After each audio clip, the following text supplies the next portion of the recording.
Hello, everyone, and welcome to another interview on Human.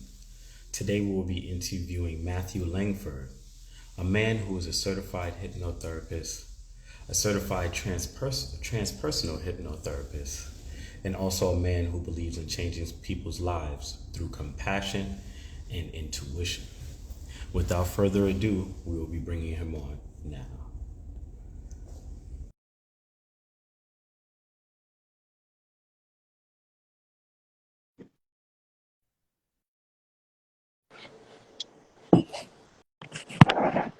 Hello. Give me 1 second. Can you see me? Hear me okay? Yes, Perfect. I'm waiting for. Hello? No, go ahead, Matthew. Say something. I'm trying to connect it to my Bluetooth as of right now. I know I cannot hear you. Hold on. Give me 1 second.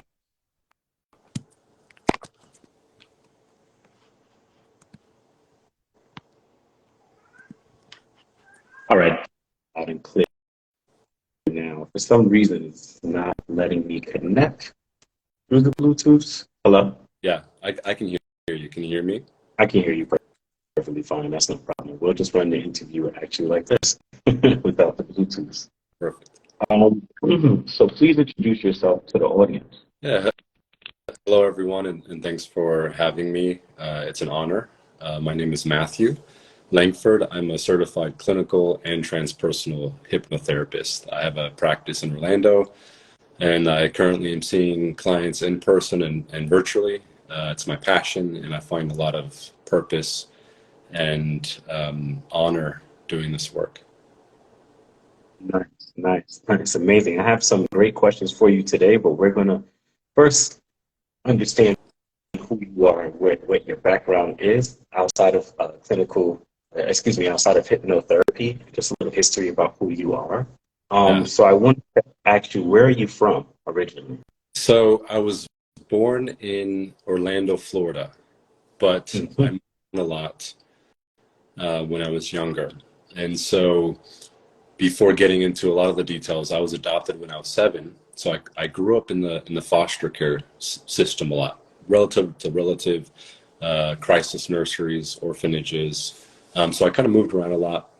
Went to Pennsylvania for a little bit as a child, but mainly Orlando.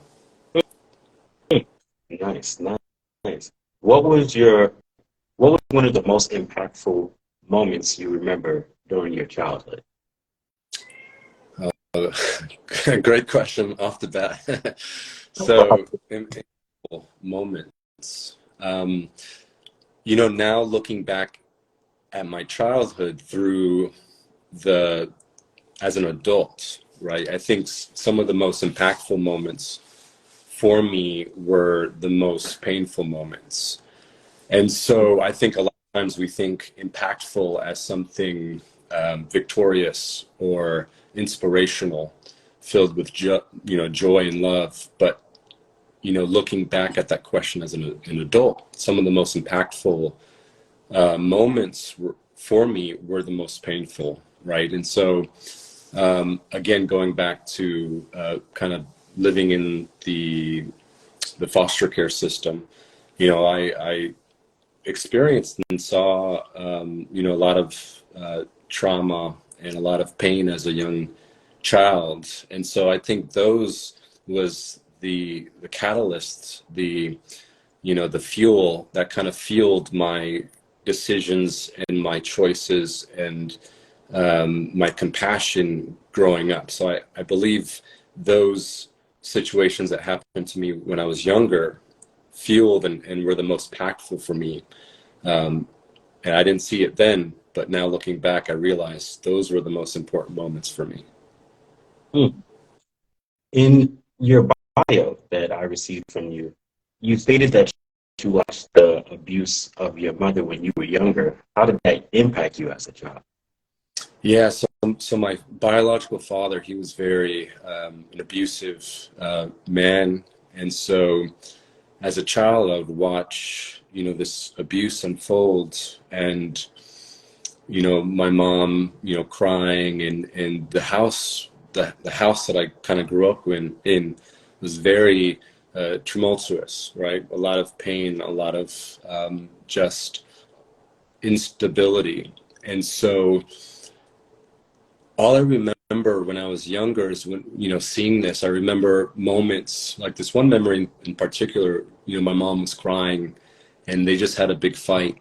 And, she came to me and she hugged me and I looked at her and, I kind of wiped off her tears. But just those moments of humanness, I think when people are at their lowest, there's that sense of non-separation. So at that moment when they're at the lowest, in a sense, they're experiencing the most real thing for them in that time, that humanness, without the ego, without anything. It's just that uh, pure essence, good or bad. And so just connecting to someone, even as a child, I didn't understand what was going on, but connecting to, my mother in that moment of pain is very impactful, because even though I didn't understand what was going on, there's that deep human connection still. Yes, mother, child, but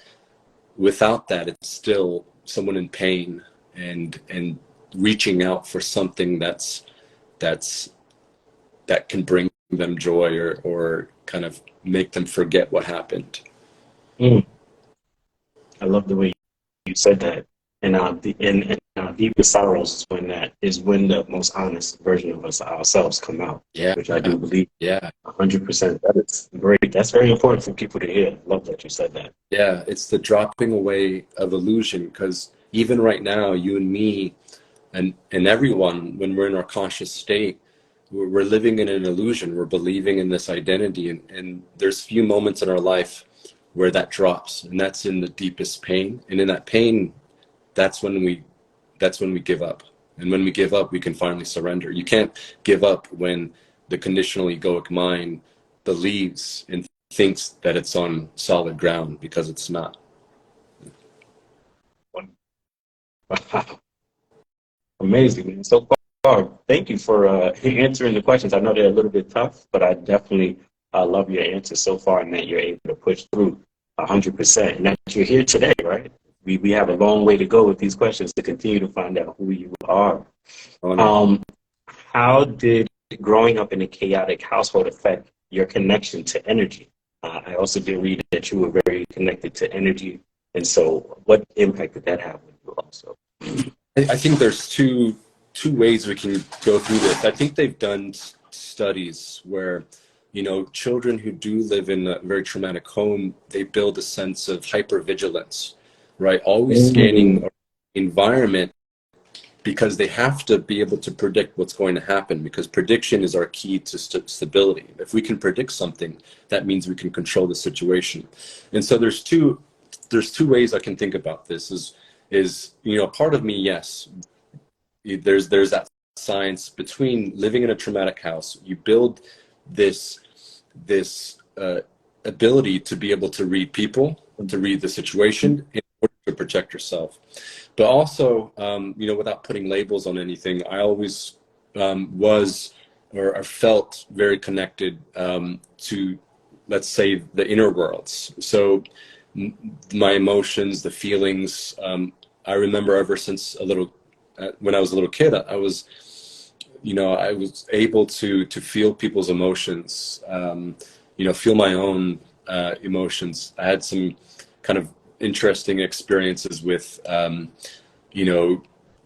seeing things that, maybe energies that weren't there. I remember, if I want to use this vocabulary, but when I was about 7, seeing my first aura. And I don't like using vocabulary and get, kind of go down that road of spirituality, because it's nothing unique. And when I say this, it's nothing unique about me. It's everyone has this. There's a sense of maybe proximity, and proximity toward that truth that sometimes people are a little bit more approximated to. But yeah, those types of things was very natural for me. It was very easy for me to understand, awareness and consciousness. I didn't know what those things were, but I knew there was something more. I could feel it, I could see it, and I knew that was the reality for some reason. I didn't have all the vocabulary or the context to it, but there's that sense of knowing that this is not it. This me is not it. This world is not it. There's something more. I want to take the time to ask you a question. This is a side note, a side of the questions that I already have to be shared together for you, actually. Um, can you explain to us the difference between being paranoid and being aware, in your opinion? Paranoid and being aware. Because there is a difference. There's a thin line between the two, but there's definitely. Well, awareness, there's nothing else that exists in awareness. So when you say the word paranoid, paranoid is there's a conditional duality to that. Because when we're paranoid, there's an aspects of ourselves that believes there's something else other than awareness.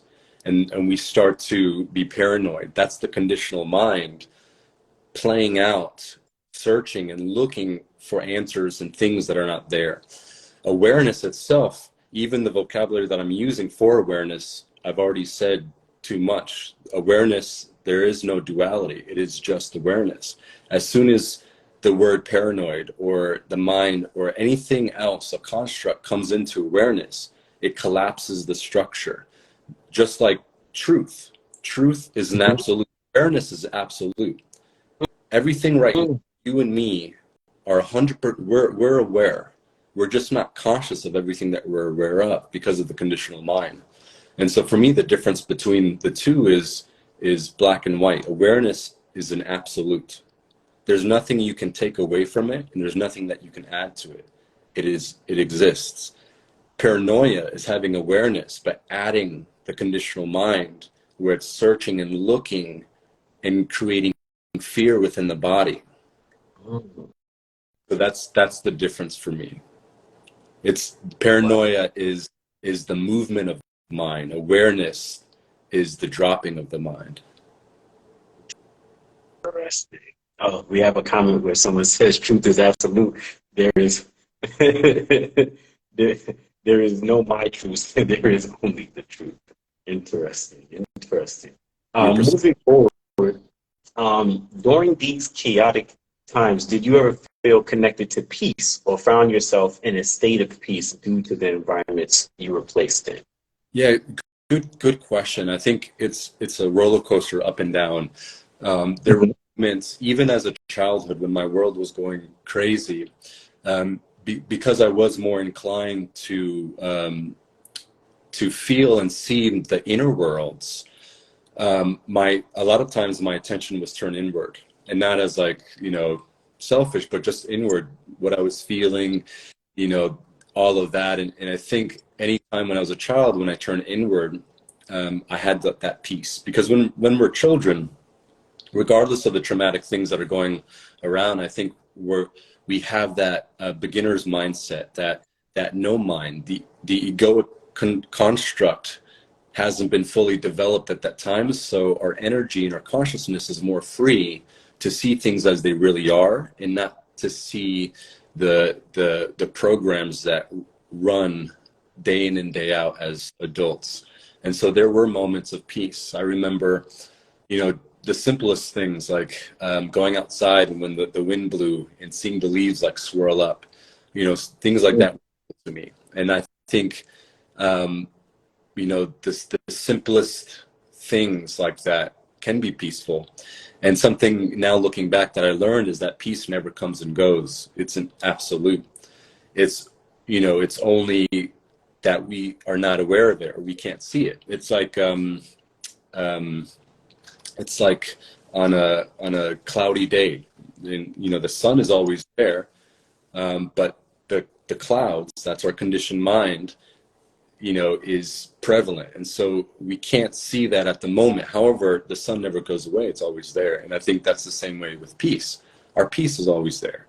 We just are not aware of it because we're looking at the conditioned mind. And the conditioned mind is the thing that we need to tame, the thing that we need to, it's an amazing tool, but it also is limiting us from truly experiencing the world as is. I do want to revisit the conditioned mind. I know that you're going to say that again later on in the interview. I do have another question that popped up in my head for that. I definitely do look into programming on my own accord, like human programming, the things that we ingest and take in and how we live those things out on a both a conscious and subconscious level. But I do want to still continue by asking you, after bouncing around from relative to relative, which relative would you say had the most positive impact on you and why? If I were to be completely honest, I would say no relative. I didn't have a relative in that moment that was really, it was, when I look back at it, it was just so quick. It was just house to this and this, and I never really got established anywhere to really feel and have those moments. However, the moments that I was in the crisis nursery, those orphanages, I would say those were very impactful for me, because being around those other kids going through the same thing, and in that environment, people who've lost their parents, or people who were abused, that they took them away and into a safe environment, all of that. So I have memories of connecting to those kids and playing games and just living in that very raw environment, because a place like that really collects a lot of different unique individuals, even as kids, people from all different backgrounds, Black, Spanish,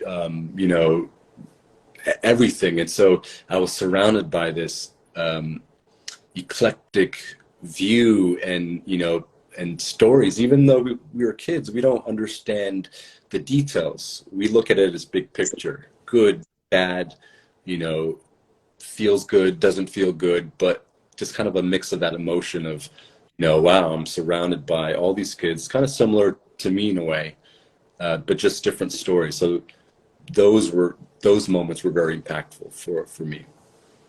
Now, You see, me and you have very similar stories. I was adopted at 2. I'm not going to get too deep into my stories. Just as like mine kind of went in reverse. I didn't fall into the foster homes and everything and group homes until later on in life, actually, from 13 on. But I wanted to ask, how did being adopted change your life? And prior to that, what were the nurseries and foster homes like, going in and out of that? If you could remember some of those instances, what was it like for you experiencing that? I think, when you're younger, you don't really know what's happening. You don't know the adult story. You just know, they're taking you to this place, and when you get there, as kids, it's kind of cool. It's like, oh, it's just like a bunch of other kids. There's bedtime, there's shower time, but you don't really see all of the backstory. And so, have, pleasant moments from there, because it's a safe environment. There's other kids, there's playground, there's, different activities. And so, looking back at it, I realized, like, things now, but as a kid, going through that, it was kind of interesting. I didn't really have any bad experiences going in and out. It was just kind of interesting. I didn't know what was going on. It was just, okay, I'm at this place with other, kids. I didn't know why my parents were up, that kind of thing. So it was definitely interesting. And then when I got adopted, it drastically changed my life. I got adopted into like a very good, stable family when I was 7. And, just like any family, there's always going to be some problems, but I went from, a very worldly, raw, abuse and drugs and, the ghetto, all of that, into just a stable, normal, like, family. And it drastically changed my life. It brought me out of, if I stayed on that path, I don't know if I would be sitting here talking there, having this interview with you. So it was definitely a cross of the roads. You know, if I stayed in this foster care system, all of that, I mean, I would probably be a different person than I am now. It definitely gave me a strong foundation in order to pave my path going forward. I know this is rare in interviews, but who do you think you would be if you didn't take that, if you didn't experience the path that you experienced to lead you to who you are now? I think, yeah, I think I would be, I think I would be a very angry person. I think I would continue to hurt people. I think I would be emotionally immature. I mean, who knows? I think I would have continued down, you know, just a path of of depravity and fear. You know, in our life, you know, a lot of times we take a detour into fear, and it's a choice to get out of that. I think I would have continued on that path longer than I did adopted. Because I think there was still a part of me that knew that there was something more. So I think eventually we all kind of to our goal, but definitely would have been a lot longer, you know, a lot longer path. I do have a question from the audience also. Mm-hmm.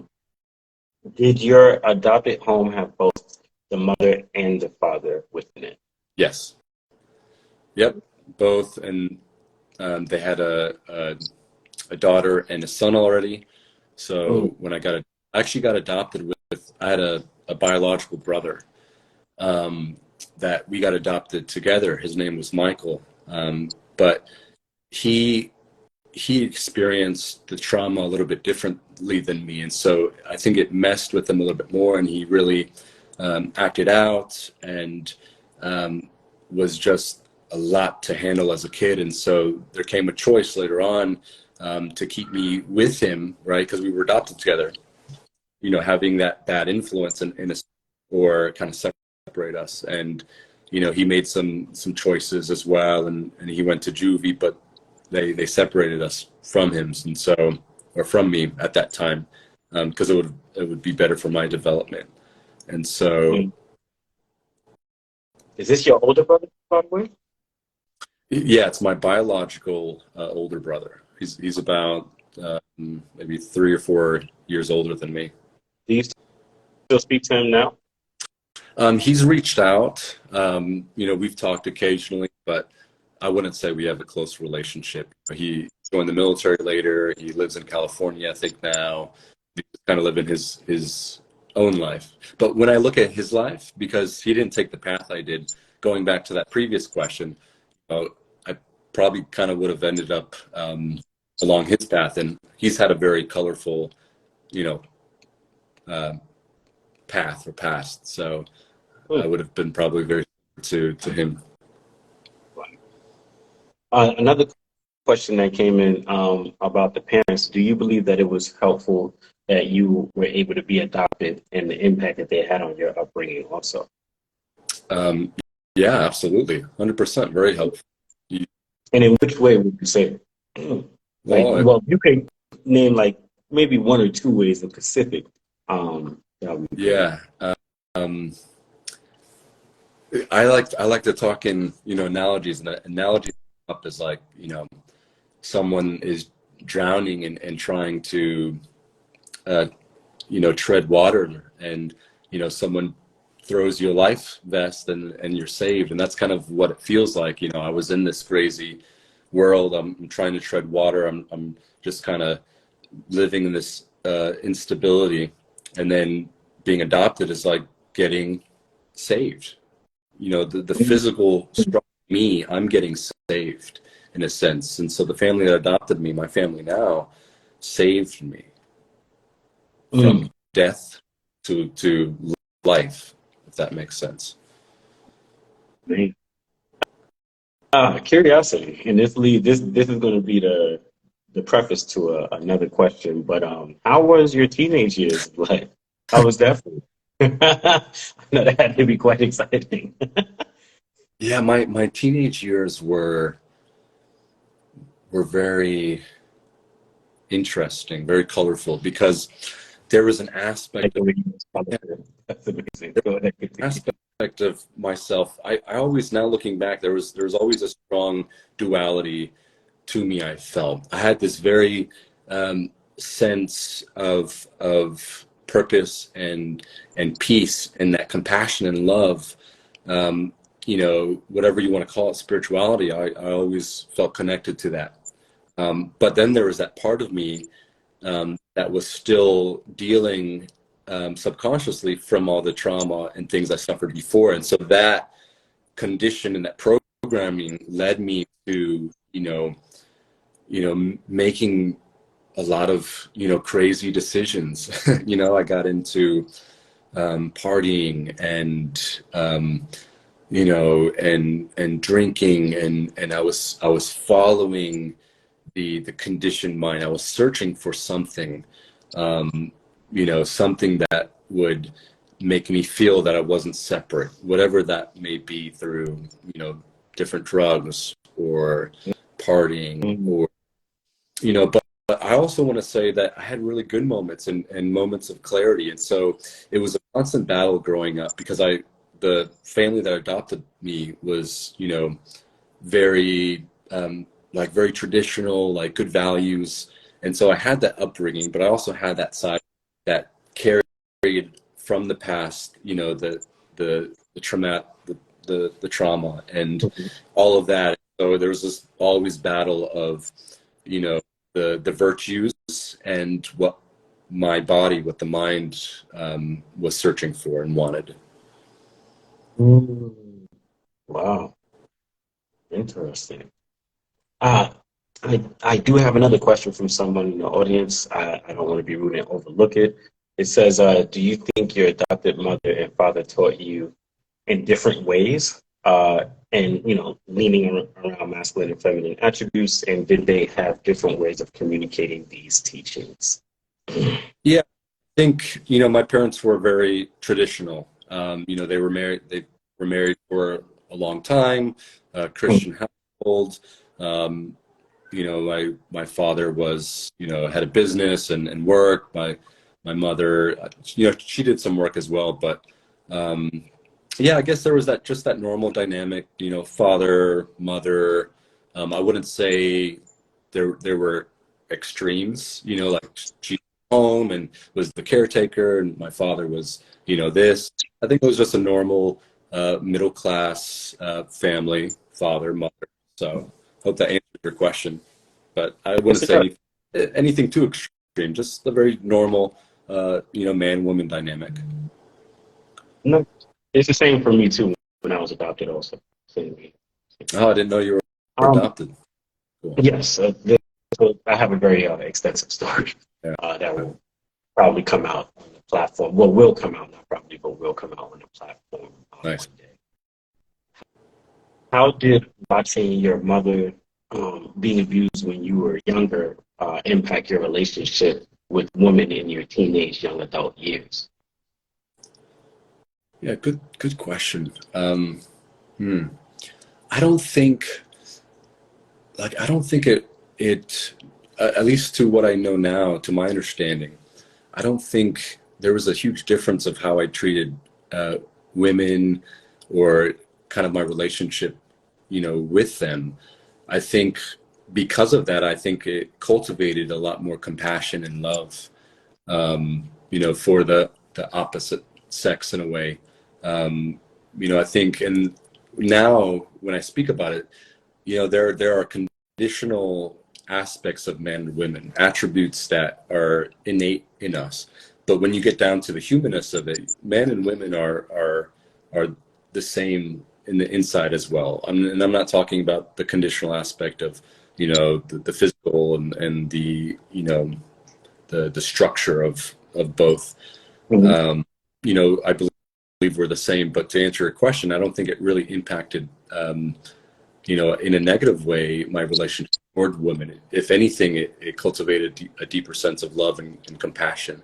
And I always, regardless of women or men, I always had a sense like I wanted to help I wanted to alleviate pain. I wanted to be a friend. I wanted to, when I saw someone crying or hurt, regardless, men or women, like I wanted to, take that away somehow, distracting or fun or, making jokes or whatever that is. So I think seeing that when I was younger, it just really, cultivated a lot of compassion and love. And I myself, had a lot of pain as well. And I think showing that love or compassion dropped the pain that I was having, because compassion is love seeing pain. And so the only way you can see is to drop yourself, because love is the absolute.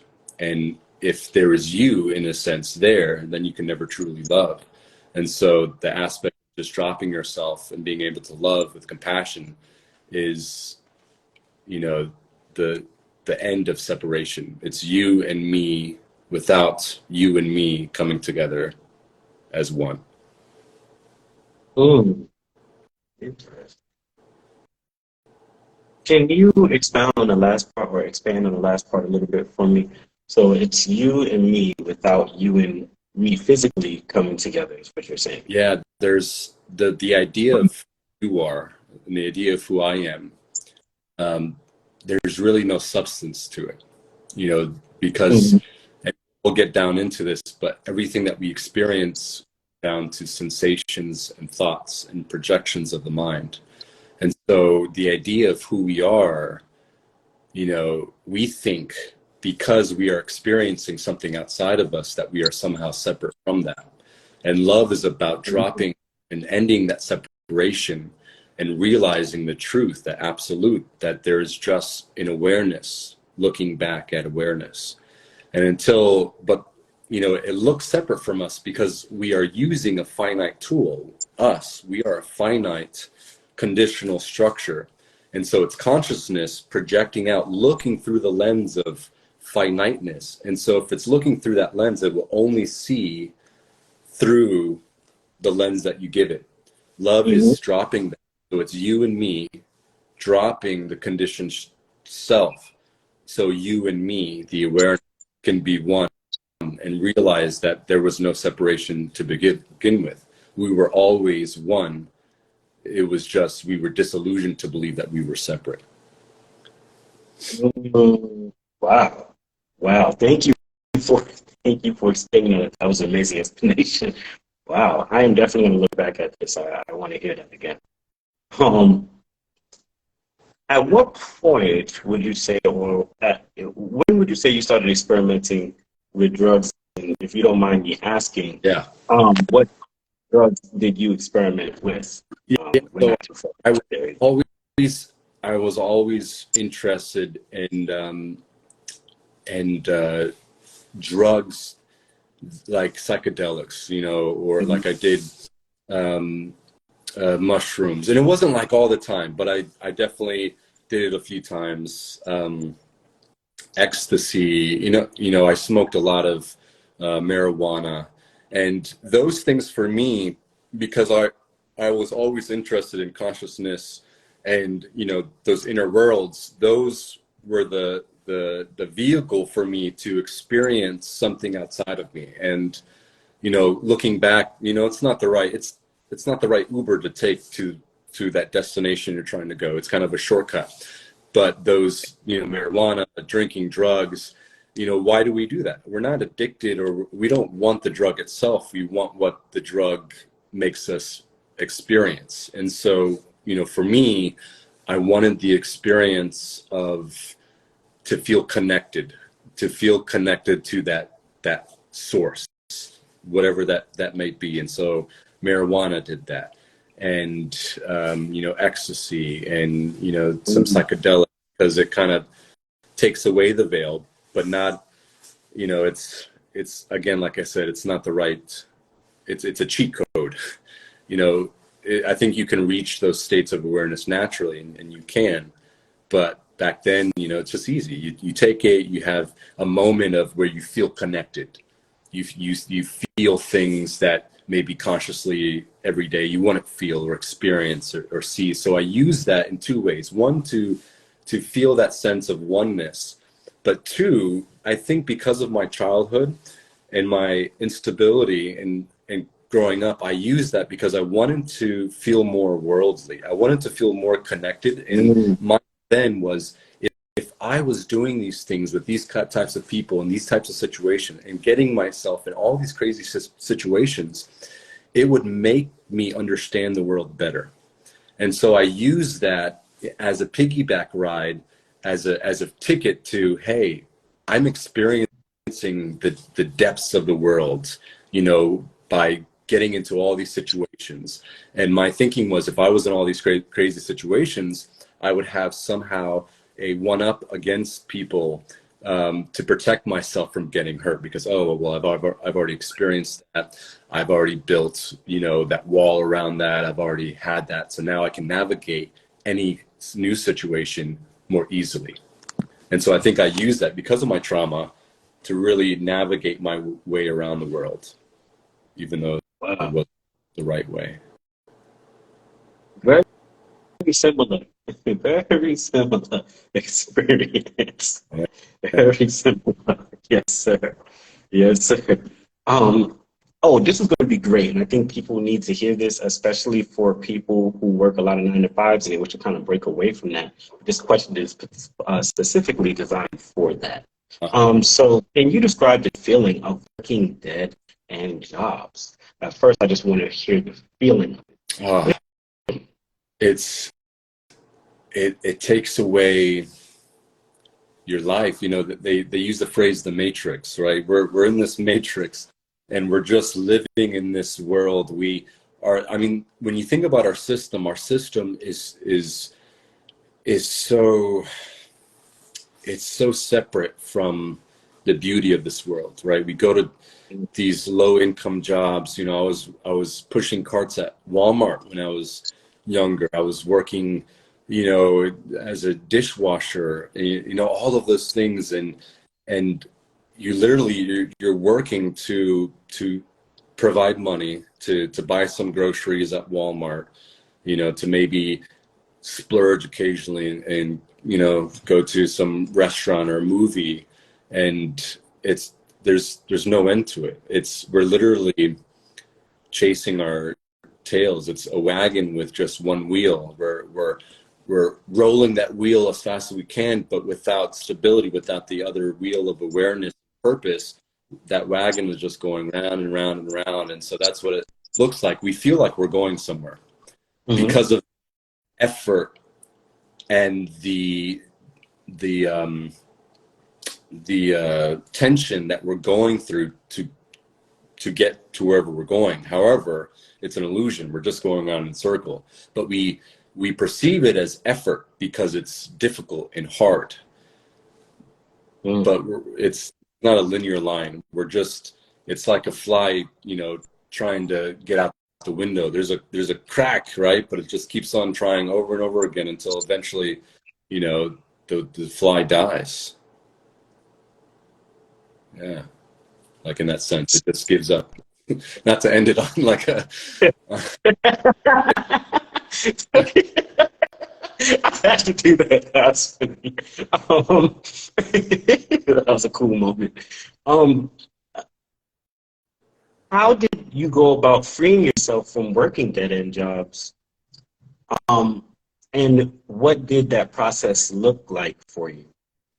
Yeah, even when I was younger, like or growing up, even as a young adult working those dead end jobs, I always wanted to improve myself. And so even through this crazy journey, I was always searching, to improve myself, reading books or doing things that I knew would gain new insight or new structures where I could step out of that.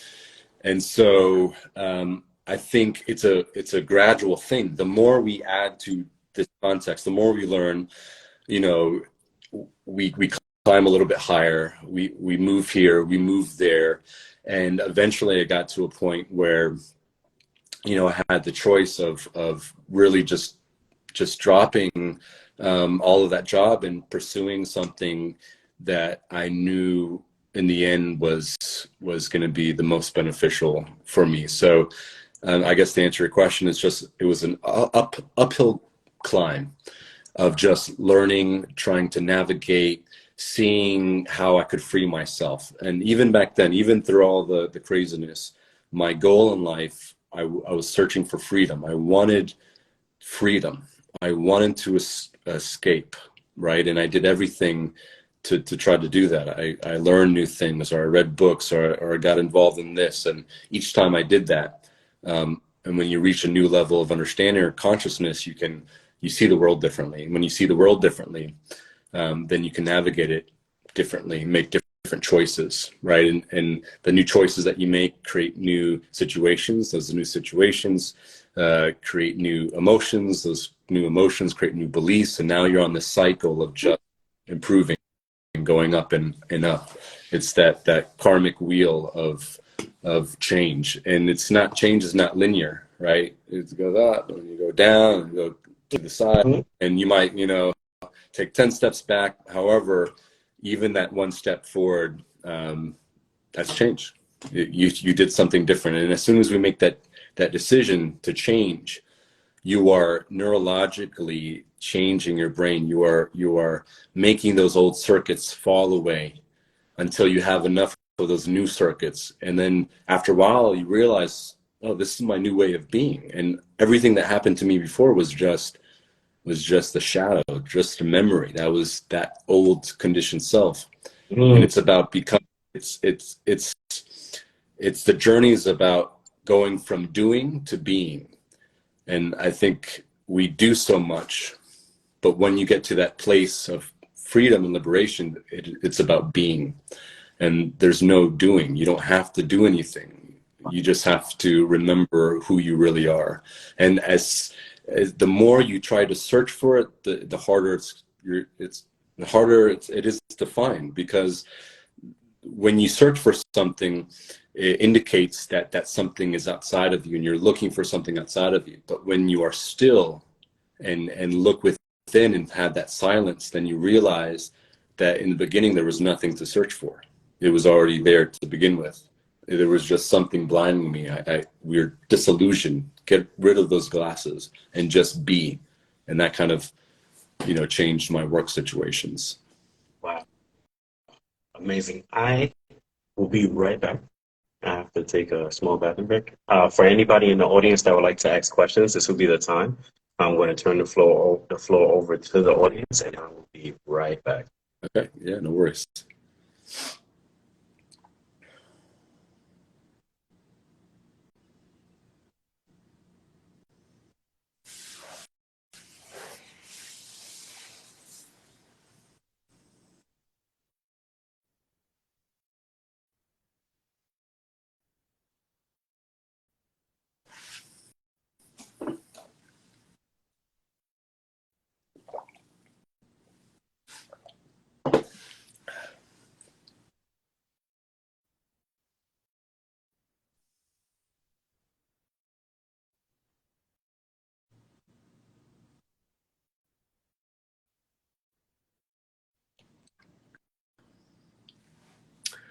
So there was a question that came in.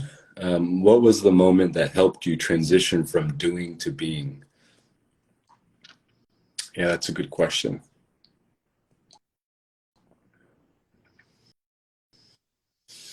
I think throughout my life, I saw glimpses of that, right? I think we go back and forth like a light flickering on and off. I would see glimpses of this awareness, this non-dual state of just that openness, that consciousness.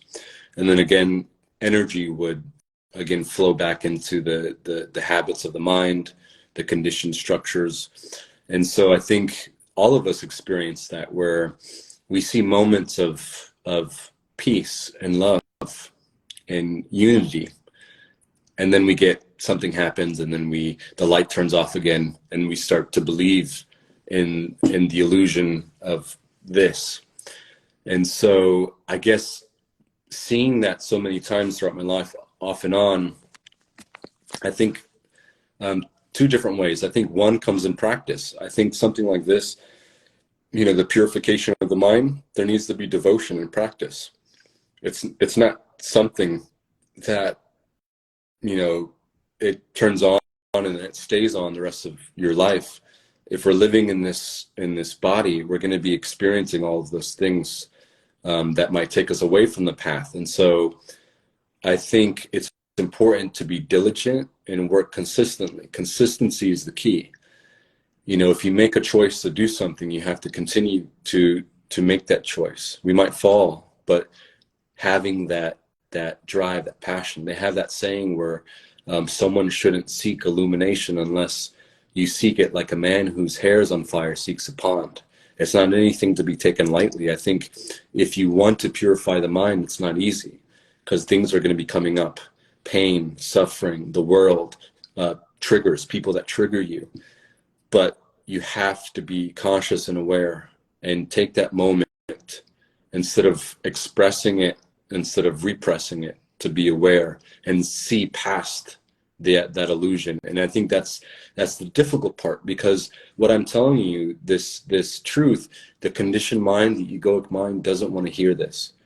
It in fact wants to hide you from this, because in order for you to realize this truth, there needs to be a dissolution of self, and the self is self-fulfilling. It doesn't want to move.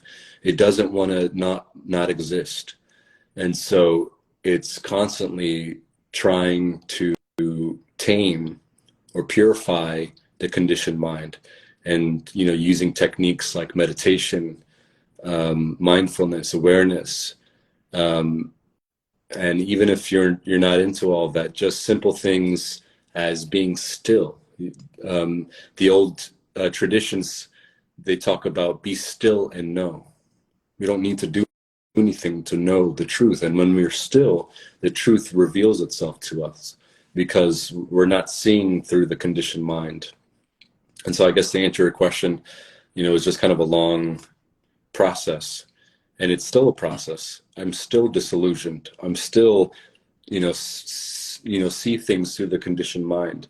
But it's not about if that happens to you. It matters how long you stay in that.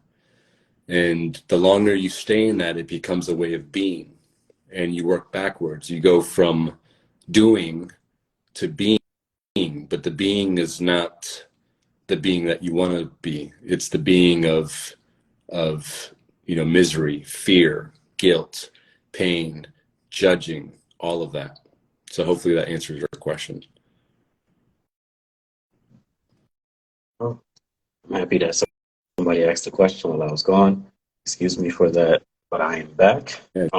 First time that ever happened in the interview. I had to think pretty fast there, but that's what makes us human, right? So I don't edit the interviews, so if people would want to skip over that part, I totally do understand. But here we are. I love that question, by the way. I did hear it from where I was at. And I love your answer too. I'm going to have to rewind back to hear it again. But I want to continue with a deeper aspect of the previous question. Is, in your opinion, how does one free themselves from mental bonds such as trauma and other things that hinder the mind? Yeah. And so that goes to what I was saying with self-purification. And self-purification can happen through self-observation. And we use, we use techniques, throughout our whole life, or, throughout history. There have been traditions, practices, rituals, and rites to free ourselves from the conditioned aspect, like meditation, chanting, whatever spiritual thing there might be. But they use this analogy. All of those things we have to be careful of, because they're just like a thorn trying to remove a thorn. They're a conditioned structure trying to change a conditioned structure. And from my personal experience, all of those things are stepping stones. Those are good. Those are beautiful things. But the only way to purify your mind is through your self-purification. Even as a hypnotherapist, I can never purify your mind. Your mom can't purify your mind. Your relationship, boyfriend, wife, they can't purify your mind. Nobody can do that except for you. And it's not an easy road. And it's not for everyone. A lot of people, give up and they go back to that old way of being, and that's okay. There's not that right or wrong, but self-purification comes from self-observation, and it comes from non-doing. We think we have to do anything, but next time you get angry, like this is a technique, next time you get angry, next time you get a trigger, instead of expressing, vocalizing exactly, what you want to say, what you want to do, get back at this person, whatever it may be, or instead of repressing, not doing anything, distracting yourself, we call that craving and aversion. But when you sit there and intimately study and observe with objectivity the emotions that are coming up, naturally what that does is it purifies the mind. Because what happens when we have a feeling, a sensation in our body, and when our mind thinks and has a thought about that sensation, and then we vocalize or we do an action toward that, what it does is it makes neural networks in our brain. There's a law in neuroscience called Hebbian's law. Nerves that wire together fire together. And so we are mind. And so when our mind connects with our body and it makes an action by doing, it creates a firing in the brain, a neural network. And so it's like a water carving its way down a clay path. The more you put that water down, the deeper the ravine will get. And so later on, when something happens to us, we naturally react without thinking. And that becomes habits. And so all of us, we have habits of anger, judgment, fear, all of this. And we realize, why am I feeling this? Why am I doing this? It's because we've chosen to either run away, aversion, or craving, go towards something. The body always wants pleasure. When something happens to us, it has two options. It craves for something to distract us from the pleasure, right? Something pleasurable to replace. Or aversion, right? It wants to suppress, it wants to forget about it. But self-purification comes from two things: being equanimous and being aware. So when we look at that situation, not as good or bad, right? That's the duality that makes us want to have that, do that action or situation. When we look at it as just the simple sensation in our body, and letting those thoughts kind of drift off in the background like a movie, like in the other room, it's there, but you're not identifying with it. Naturally, what happens is we start to prune away or take energy from those old circuits, and it naturally falls away. And so we call that those things sankaras, which is an old Sanskrit word, which means impressions of the mind or conditions of the mind. And so throughout our life, anytime we crave for something or go away from something, we are creating habits or conditions of the mind that now we are hardwiring ourselves for a predictable future. And there's no change. That's why we can't change. We get into this cycle of thinking, feeling, and then those feelings, thinking, and then we get lost in the illusion. And so self-purification comes from stillness, the silence. And when you're silent, when all of those things start to drop away, the truth is revealed to you like a gift. It's not anything someone gives you, because the truth was already there. The craving, the aversion were the clouds. Once that settles, the truth only remains. And that truth was that person that, cut you off in line, or that family member that did this, or even ourselves. I did this, that means I must be this type of person. When those things drop away, you realize that you were just the awareness that was aware of these actions, but I wasn't the thought that I was thinking. I wasn't the feeling that I was feeling.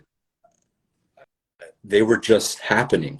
And until we drop away the identification, then we're not going to follow the breadcrumbs to whatever destination it has to take for us. And I'm going to tell you now, every single time that destination is somewhere that you don't want to go. And so instead of following down that path, be still and know. And it's the simplest truth. But the mind will always ask more questions. And many of you who are listening will probably wonder why all of these things. And my suggestion for you is to drop all of that, right? It's nothing that you can gain intellectually. Nothing I'm saying can be intellectualized or understood. It needs to be experienced. And so I'm all about experience. Purification of the mind doesn't come from the self-help book that you read, the YouTube video, the Instagram feed of, you know, someone helping. That experience comes from yourself, from direct experience. And I'm telling you, when you have that experience, it's like a truck hitting you. And there's no way you can be unchanged if a truck hits you. You're going to be different. And that's how awareness and consciousness works. When this hits you, there's no going back. How can you live in the illusion again, knowing that, you know, it's a stage, right? When you're watching a movie, you know, for the first time, if you knew, you know, all the background scenes and stuff, you're going to watch it differently again, knowing how it happens. Same thing with this world. You're going to see the world differently, not as how the world wants it to show to you, not how you want to see the world, but how it really is. And that's that. It's so simple, but it's so hard because we want to think it's something more, but it's not. Just be still and know. That's it. Mm. Ooh, this is amazing. Wow. What was the spiritual experience that led you to investigating the truth of who you are beyond the mind and body? So, you know, again, going back, I always had this sense of connection, this spirituality, whatever you want to call it, energy, love, awareness. And I would always have kind of these, you know, little experiences here and there, like feeling energy. When I was younger, I remember, you know, playing with energy. I would like run my hands over and like feel, you know, the energy I was giving off, just little things. I didn't know what any of that was until later. But when I was about 18, I was driving to work one day and I saw in Maitland like this little building, and on the side there was like some pictures of trees, and you know, it felt something about this place was radiating something different. And so one day I was like, you know, I'm gonna go into this place. And so I pulled in, not knowing what it was. I opened the door, and you know, long story short, this place was like the spiritual shrine, this place where people would gather, you know, commune together, maybe meditate, and you know, I would go there, and this old lady came out and greeted me, and she greeted me with so much love and compassion. And she invited me in without knowing who I was, nothing, you know, had me take off my shoes. I sat in this, you know, this shrine with all these pillows, and it smelled like incense. And, you know, she would just start to read to me, you know, this book of this like guru before. His name was Sri Sai Baba.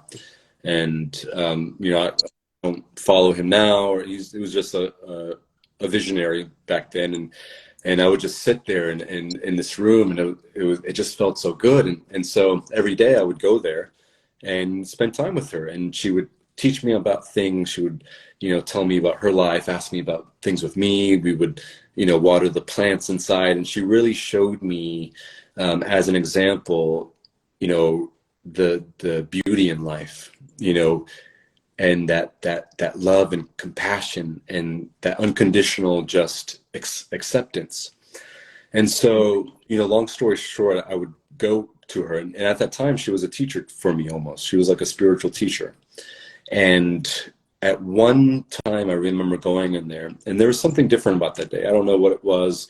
You know, looking back, who knows? I don't like to put a lot of, you know, ideas or structures to it or words, but you know, she looked me in the eyes that day. She took my hands, and she was like an energy healer back in the day. She was like a Reiki master, like very just, you could feel the power from her in that sense. And she held my hand. She looked into my eyes, And, you know, she said some words of wisdom, and I was like, oh, you know, that's nice, that's sweet. And you could see just this love pour out. And then, you know, she let go and she kind of sat back, and this room was kind of meant for, you know, meditation and inquiry, going within. And I sat there and I was looking straight ahead at this, you know, this statue, this picture, and hearing the music in the background, and you know, there's flowers all around, very just kind of natural, spiritual, like Garden of Eden almost. And I was looking at this statue, and you know, I started just to really get in sync with the environment, the music, um, and the smells. And when I was looking at this structure, it was kind of going in steps. I started to see my life. I started to see the world, and I just saw these aspects of myself just kind of like drop, like that's drop, drop, drop. And they kept on doing. All of a sudden, I felt this very intense energy from the base of my spine shoot up into my heart. And at that time, when I was looking, the world as I knew it in that time, just like I had this realization, and I saw this pure awareness, consciousness. Matthew disappeared. He went away, and all that was left was the unity, the consciousness of everywhere. And it was so powerful that I fell back onto the ground, and I just started to laugh. And I had this like this joy and this like relief come over me, because the chains of who I was at that moment, Matthew disappeared. All that was left was that love. And the only reaction that the body could do at that moment was just, it was like cry out for, it was like liberation, like I was just being born again. And I opened up my eyes, and she was kind of just, without reacting, just, you know, she was witnessing it, and she just smiled, and like she knew that was going to happen or something. And, you know, when I got out, one of the first questions I asked was, how do I hold on to this? How do I keep this?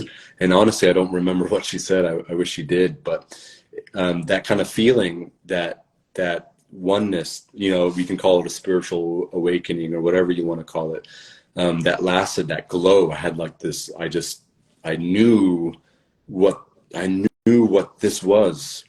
And it lasted for a few weeks. But again, you know, I might be prone to having those experiences quickly and understanding that, but I'm also prone to losing it just as quick. And so that feeling lasts for a couple of weeks, and then energy flowed back into the egoic conditioned mind. And again, you know, I went back to making, you know, same choices, all of that. But what remained was still that truth in the back of my mind, that head. And from that moment, I was searching for that truth, because I experienced, and we go back to what I was saying before, you have to experience it yourself. And I'm not saying everyone has to have an experience like I did. It just manifested in my life in that way. It can be just something totally simple, right? All it is just a realization. That's all it is. And from that moment, I wanted to search, right? And I got into energy work. And, you know, she was a Reiki master. And so I intuitively, like, I felt like I really wanted to do that. So I got into studying energy and, you know, and healing and all of that. And I started to see people in my apartment in Sanford at that moment, you know, with friends, and then their friends told their friends. And then, you know, by the end, I was like seeing like 2 or 3 people a day between works, like before work, after work, people would come. And I kind of turned my bedroom into, you know, had like a little massage bed and, you know, different things, you know, I thought were spiritual or whatever. And I did like energy healings on them. Or I don't even want to say, it was just energy exchanging, you know, projecting energy and temporarily, you know, doing what I can. And then just, that was kind of the crazy spiral that kind of led me to where I am now and doing what I do now. I actually want to ask you a question, because I did sense something from you when you spoke about, like, when you was like, it was more like a exchange than a healing. We live, you know, there's a lot of new age things going on nowadays that I did kind of, you know, peep. in modern day that I didn't see before. Let me Yeah. just say that. Maybe I didn't see it because I wasn't looking for it, or maybe it wasn't so prominent. There's reasons why, right? Right. Maybe I didn't see it. But what do you feel about that? Like the spiritual, the healing thing. I kind of, it's an interesting space to kind of be in, I guess, nowadays. I feel like it's so common that it could be mistaken for other things, Yeah. or there might be just things that are not necessarily spoken about all the time, of like the pros and cons of what that looks like. Yeah. And so I would like you to kind of like break that down, because I do feel like when you say that, it's a slight, not necessarily disconnect, but you're like, hey, I don't want to say I was healing people. I just want to say it was an exchange. And I do respect the way that you repositioned yourself within the conversation. So please Yeah. go ahead. And I might have an opposing view, because what I do, hypnotherapy, and all of the, whatever you want to call it, spiritual things I'm involved in, again, I think the new age and the spirituality, even I consider myself, very out there in a way, spiritual. I believe in all that energy, feeling, all that experience.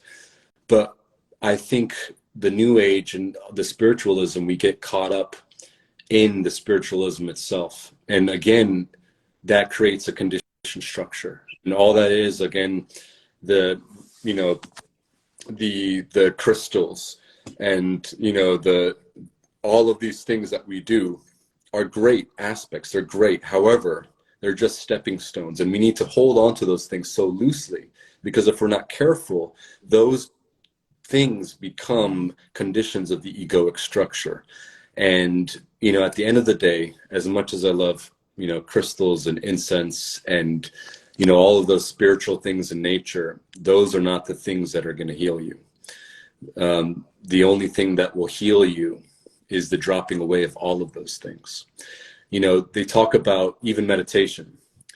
The goal of meditation is to let go of the meditator. It's not about meditation. It's not about crystals. Those are stepping stones. A thorn, removing a thorn, something to help us get some context or see beyond the veil, but those things will never take you to the final goal.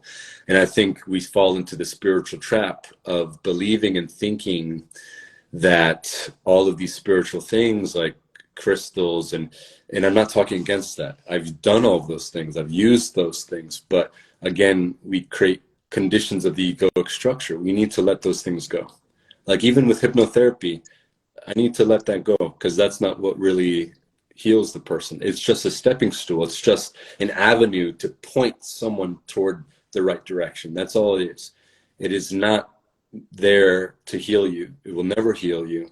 And again, if we're not careful, that thorn that we're trying to remove, the other thorn, it's going to get stuck with next to the other thorn. And now we have two conditioned structures. We have the spiritual structure and then our self structure. And so now we're just fighting against two forces.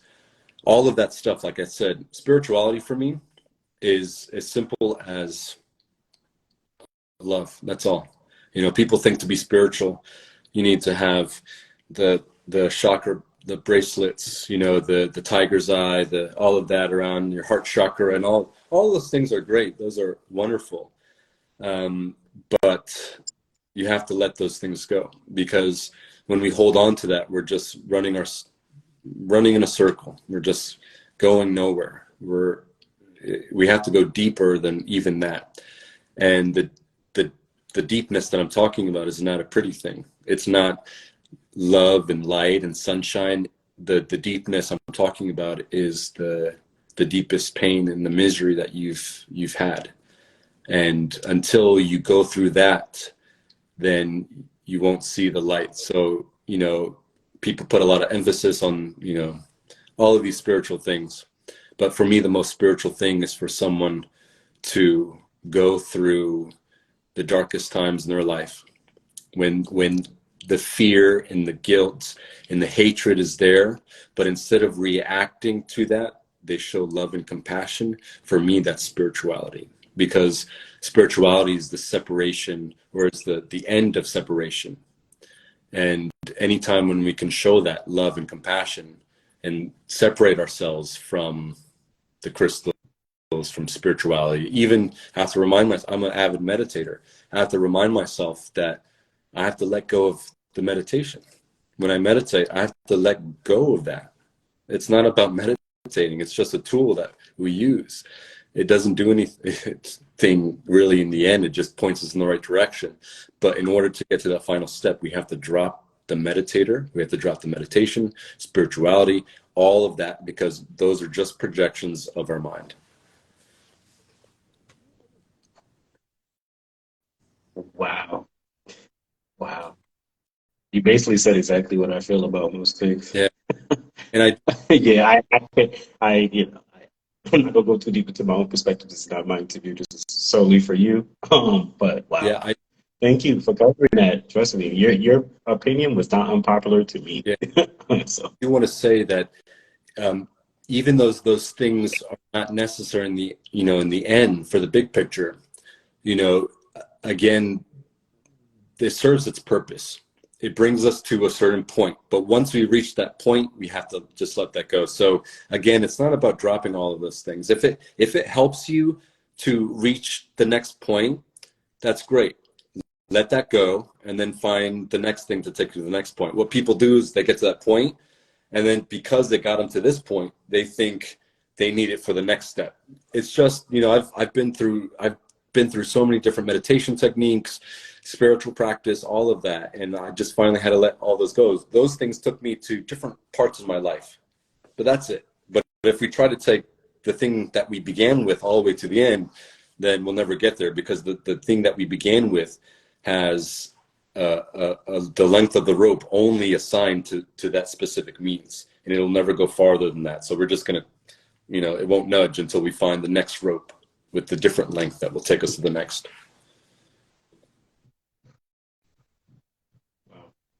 wow, absolutely amazing.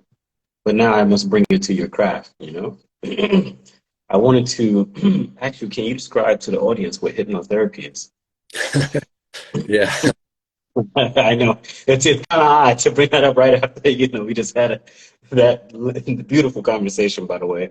But I had to bring it back a little bit so people could still understand, what your profession is as of right now, Yeah. and the benefits that come with it, and how that ladder can help them get to the next ladder, as you just previously said before. So the hypnotherapy that I'm trained in, clinical and transpersonal, all just to kind of simply put it, hypnotherapy is just it's a natural but altered state of inner awareness. That's all it is.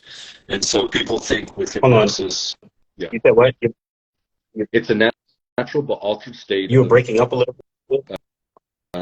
Is this good? Can you hear me? Yeah. Hold on, you're still breaking up a little bit. It's actually like choppy as of right now. Okay. Just let me know when it stops. Okay, slow down. You're good to go. Okay.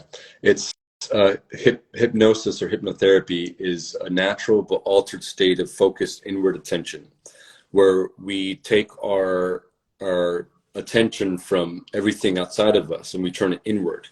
And in hypnosis or hypnotherapy, we use a lot of different proven therapeutic techniques like parts therapy, age regression, Gestalt, hypnoanalysis, neuro-linguistic programming. We use all those techniques, but not using the conscious mind. We aim and guide the client into a more natural subconscious brainwave state where they're not analyzing or critiquing their answers. They are experiencing that kind of that true self, where sometimes memories, thoughts, beliefs, ideas are trapped in the subconscious mind, something that we're not totally aware of all the time. And we get to play out those programs. So kind of in short, it's just a process, a tool of self-inner awareness. And we use different aspects and tools to help reframe old ways of being and thinking, for them to come up with their own realization. Again, I aim for the client to have that realization for themselves. That way they can drop it off, because I'm going to tell you now, nothing I do has ever healed somebody or helped somebody in hypnotherapy. I have pointed in the direction, but everything that happens is their choice in that realization to drop away. I can tell them, we can go to our friends or family and be like, hey, stop doing that, or why are you thinking like that? It'll never get past the conscious mind, the brainstem, into the body. They have to have that realization and let that drop away. And all hypnosis is self-hypnosis. I have the tools to lay out in front of them, but in the very end, as much as I'd like to take credit for my client's success, it has nothing to do with me, and it has everything to do with them, what they do. Because you can shine the light in the corner, but unless they grab the flashlight from you and investigate themselves, they'll never come to that conclusion. Wow. Can you, excuse me. This is going to be a little bit of a long shot, but what is the difference between psychotherapy and hypnotherapy, if you was to say that? Yeah, so I think they're two very different modalities. Hypnotherapy is meant to be very acute. Like, we want to solve the issues within 3 to 5 sessions, maybe on the first session. Psychotherapy, again, all of those things, we're working a lot on the conscious level of mind. And if there's any psychotherapists who are watching, I have high respect. I'm not a professional in that. You probably know a lot more, but just from my limited knowledge of that, again, we're working from the conscious mind. And so you can get to where you're going working from the conscious mind, get some feelings and realizations. But when you're working at the source and the root of the issue, you find that there's a quicker result.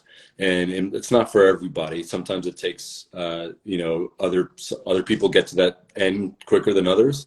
Others people, resist, fight, but again, both of those modalities are pointing to the right direction. One is more chronic, session, building that history, building that context. And hypnotherapy is right at going to the root of the issue, because we can cut the grass all we want. It's going to keep growing until we uproot that plant. Then, it's not going to be gone. And so hypnotherapy aims at uprooting that, clearing the sankara, like I said, which is the old impressions or the reactions of the mind, and having not just a mental but physiological change in the body, where when we perceive that old stimuli, that our body is not going to react, and in play is not going to produce the same thoughts before. We look at it with objectivity and realize, nah, not today. That doesn't take away from who I am.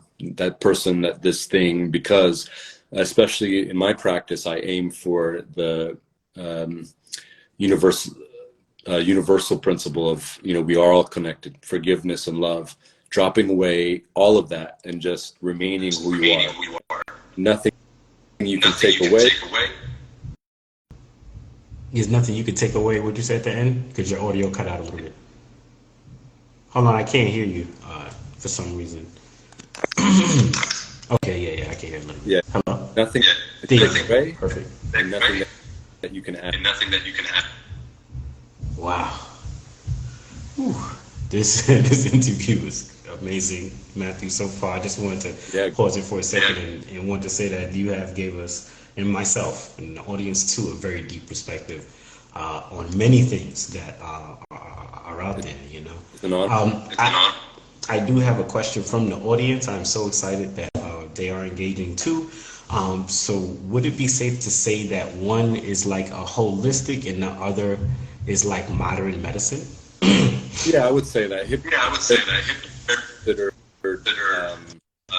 Pseudoscience, or it's still considered, holistic, because the FDA, or not the FDA, the medical professionals doesn't want to really any modality that awareness on the inside.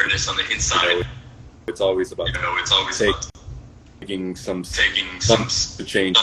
Side therapy is about the opposite. On the inside, and Hypnotherapy is about what? Say it one more time because your audio is cutting in and out a bit. Yeah, hypnotherapy Yeah, is therapy not not being changed by being anything changed by any about Outside. about having something inside of having something inside of us on the what's outside. on the outside. Reverse. Reverse. That makes sense. That makes sense. You're cutting a little bit in and out, but I know that people will be able to piece it together. Um, I don't know what is going on with the audio at this moment. I know. Can you hear me clearly? Yeah, Yeah, perfect. perfect. Okay, cool. Perfectly fine. Are you using cell or Wi-Fi? I'm using I'm cell. using cell. Okay. All right. All right. No problem. You may want to switch over to Wi-Fi, but I don't know if that's going to interrupt anything. But I'll let you know as the interview continues. Because everything you're saying is extremely important for people to hear, and I want that to be clear and concise as possible. Um, can you describe meditation to me and the audience? And if you would gladly actually break down, because I did look at your Instagram and I did notice that you did a different type of meditation that is definitely different from the types of meditation that we're used to seeing, you know, closing your eyes, being still. I think that we definitely kind of have seen a lot of that, but I know there are other forms out there, like music meditation is a thing too. I was thinking kind of getting into that. I do love music and I do have a playlist dedicated to meditative sounds. But without further ado, you have the floor. Yeah, so Yeah, so the word Sanskrit means Sanskrit me familiar with. familiar with. Question that we need Question to that we need ask: to have. who or what are we Or what becoming? are we becoming? And so saying And so saying someone meditates someone is meditates is they play Hold sports. on. like sports. Can you turn on? Yeah, because it's cutting in and out pretty bad actually right now. Like almost every other word is like a space in between. So if do you are you able to connect to Wi-Fi or? I just moved I yesterday. just moved yesterday. Um. You Okay. think turning like Let, Turning lock left back out, back out, back in. no, because then that would take you off the interview altogether. Okay. And we don't want Okay. that. Go ahead. Let's continue pushing and seeing what happens. So, can you start from the top for me again? Yeah. So Yes, the the word meditation word meditation means to means to become familiar. become familiar. And so we need to And so we need to who or what are we who or what familiar are we with? familiar with. And Mm-hmm. so And so says I meditate. as I meditate, It's like saying it's that like saying that there are so many there are different so many different meditations. in Is meditation. it coming Is it through? coming through? Yeah, it's still cutting in and out. Give me 1 second. Uh, yeah. Because I was thinking about cutting my Wi-Fi off so that way we could probably match at the same time. Right. What we'll continue doing is keep jogging the conversation. You're probably gonna have to start with the meditation thing from the top. Okay. Just say a couple of words. Oh, he said the audio is. My friend said the audio is Yeah, also doubling hearing it. at this Yeah, point. hearing it. Okay, give me 1 second.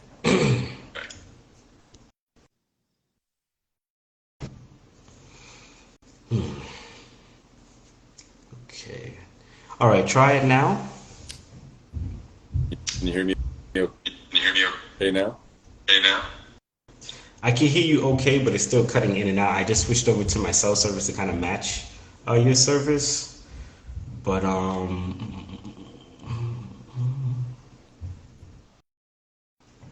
okay, try it again now. Can you hear me now? Is that Can you okay? hear me now? Is that okay?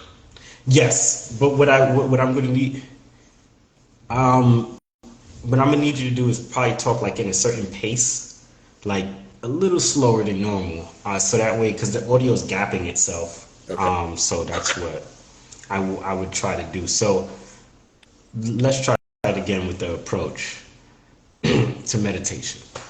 So So meditation, meditation, the the word in word Sanskrit, Sanskrit. Yeah, it's yeah. Yeah. it's okay. So let us try. Do you have Wi-Fi? No, right? You just moved. Okay. Is there? What is going Is on? there?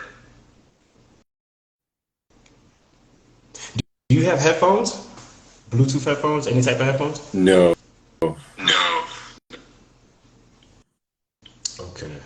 Yeah, is there a way to call Yeah, is there a way to call back? back? Or Or Continue talking. can you hear me? can you hear me? Yeah, it's cutting out a little bit. If I call you back, it'll cut the interview in half, and that will affect the editing of the whole interview altogether. Gotcha. I'm trying to capture it in one Mhm. shot. We continue talking. Let's try and see. Okay. Okay. So, So, and let me know if let me know if it keeps on doing this. it's on doing this. Okay, you know what we'll do? We're gonna hang up. I'm gonna save this part. It's gonna be first half of the interview. And I'm gonna call you back. This is gonna be the first time I do this, so we'll see how it works. I've never had to put two pieces of the interview out separately. So, actually, let me not do that. Let you go and exit you out. Okay. And then re Okay, so exactly, and re-add you. So go ahead, exit out, and then we'll re-add you. Thank you, Mike. I appreciate you. So do I So do I exit out? exit out? Yeah, continue talking though before you hang up. Can you hear me now? Can you hear me now? I can actually hear you. Continue though. I still hear the echo. Hear the echo. Okay, so yeah, hang up, and then I'll bring you back up. No problem. Okay. All right. Okay.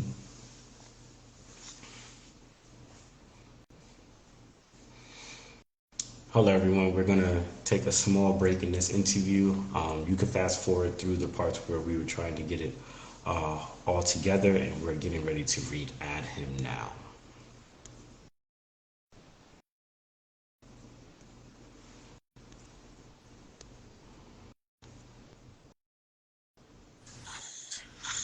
Okay, I'm Okay. back.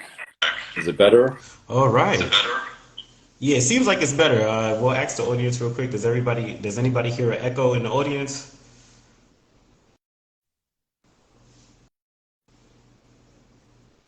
I hear a little, Hear a little, but but I think it's I think it's more important more as long important as as long someone as else. someone else.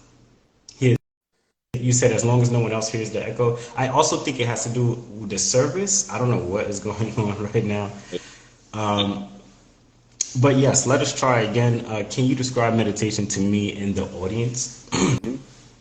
So So for me, for me, meditation meditation to become to become familiar familiar with with all of all of my my conscious conscious programming, programming, who I am. Um, Um, what I practice what I now is practice called now is self-inquiry or wiring, non-duality, non-duality, and and that of trying trying to know to know self. self. You dropping them, Dropping them at getting into that pure state of awareness. your state of awareness. So that's the That's the meditation meditation practice now, practice now, but a lot of different a lot of different techniques. techniques. All it means All it is means to is become familiar. familiar. Interesting, interesting. It did skip out a couple of times there. I'm going to go ahead and move on to the next question just so I can see, how the audio is still. What are the pros and cons of meditation? I think I think the pros of pros of meditation is is stopping what you're what perceiving you're perceiving world world and perceiving and that, perceiving that, identifying with identifying that. with that. That allows us a That allows moment us a moment to stop to stop all of all that of and that turn and your turn your to really be really be to how you're feeling, to how you're thinking, thinking, thought, thought, only to realize only to realize your true nature. your true nature. And I think Mhm. the And I think the concept that it's that stuck it's stuck meditation meditation where and you keep you on keep searching on searching and seeking and seeking through, through, but there comes a point, the point, you know, you know, it's the end it's the end search But if you keep on But if you searching, keep on searching, find it like a. find it like I said. And so the cons of And so the meditation, cons of meditation, people people will will keep it and hold keep on it to and hold on to do it as it, do it a as a form of form their of egoic their mind egoic mind that, that, well, I am well, this I am this state. thing. You know, all You know, it is this is to help you see help you the see world and the world yourself. and yourself. What is the last part you said? It helps It helps the world the world truly how it truly is. how it is. What I'm going to do, let me think, because the audio is still cutting in and out. Wait. I do have several more questions too. I was thinking about restarting the call from the beginning and chaining two videos together, or not starting it from the beginning, but just starting it all over again all together to see if that helps. Like me ending it totally, saving the video, everything like that, and then respawning it. I do know that we probably have just about half an hour left with the interview. Yeah, this is a little tough. Give me one.